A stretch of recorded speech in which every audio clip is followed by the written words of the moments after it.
talk more about this. Joining us now for more, CNN political commentator and Democratic strategist Maria Cardona and Republican strategist Lisa Booth. And of course, those are general themes from those years. But Maria, I want to start with you.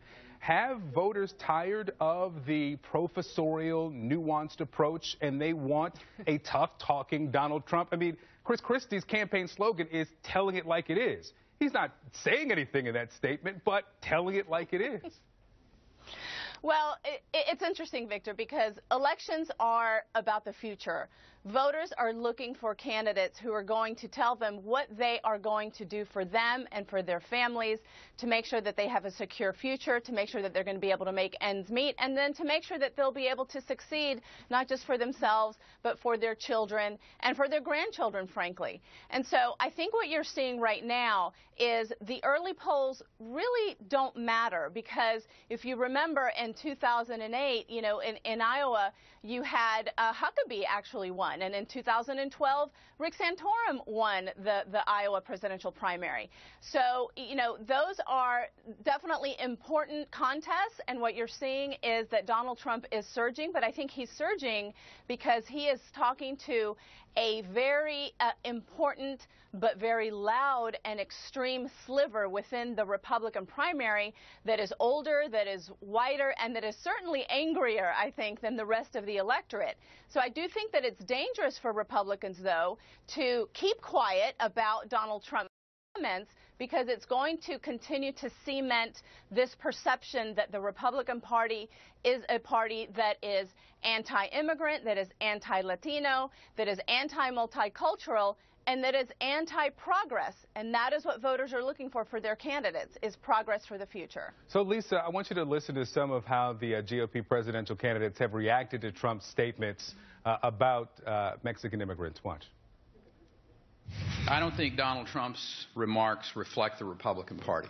The comments were inappropriate and they have no place in the race. I don't agree with it. When you label a group of people as rapists and drug dealers, that's more about you than it is them.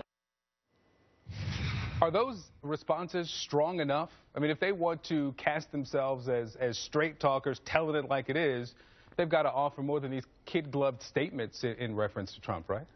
Well, Victor, I would ask someone like Maria, where was the outrage when Vice President Joe Biden said that you can't walk in to a 7-Eleven or a Dunkin' Donuts without a slight Indian accent? Look, we've had candidates and people on both sides of the aisle that have said inflammatory things that are insensitive and wrong. But at the same time, this is America. We have freedom of speech. And I think this targeting of Donald Trump by businesses, and especially the city of New York with Bill de Blasio leading it, is crazy. It's way too much. It's way too extreme. And yes, his comments were insensitive. Do they reflect the Republican Party as a whole?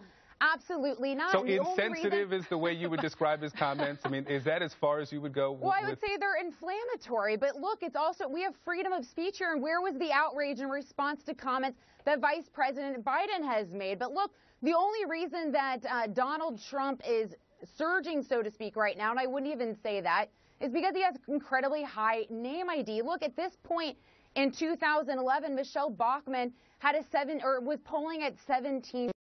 It's irrelevant right now. Donald Trump will not be the Republican nominee. There's absolutely no way. His unfavorables are above 60%.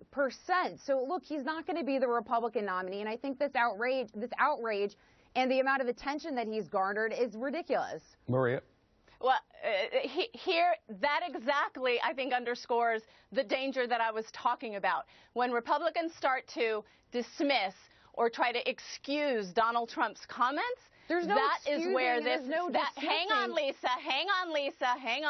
That is where this perception of this Republican Party, who, by the way, needs more than 40% of the Latino vote to even think about winning the White House.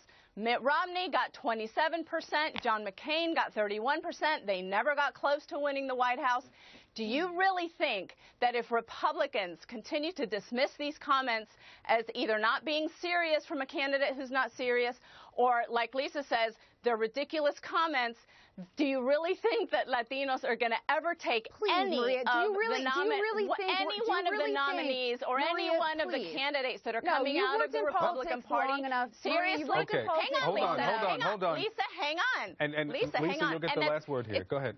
And it's exactly why the reason I'm saying this is because I have worked in politics for so long, and this is exactly what I have seen in 20 years of working in politics. The Latino vote is growing. The Latino vote is now massively activated because of Donald Trump's comments.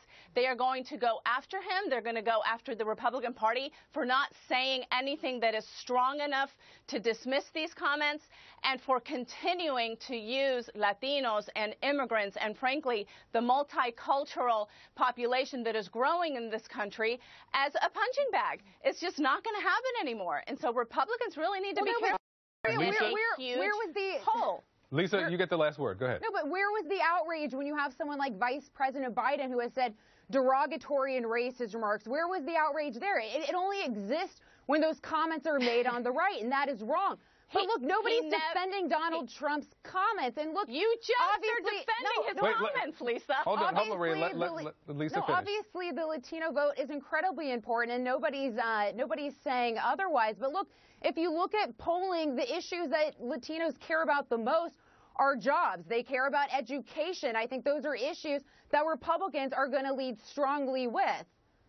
All right, Lisa, and they Maria, will never be listened to with the kinds of comments on immigration that they're making. Thank you both so much, and we'll, of course, continue to have this conversation, continuing, especially considering how much this has impacted the business dealings of Donald Trump, and he's still #2 nationally here. All right, thank you both. Exactly. Thank you, Victor. Thanks, Allison? Victor.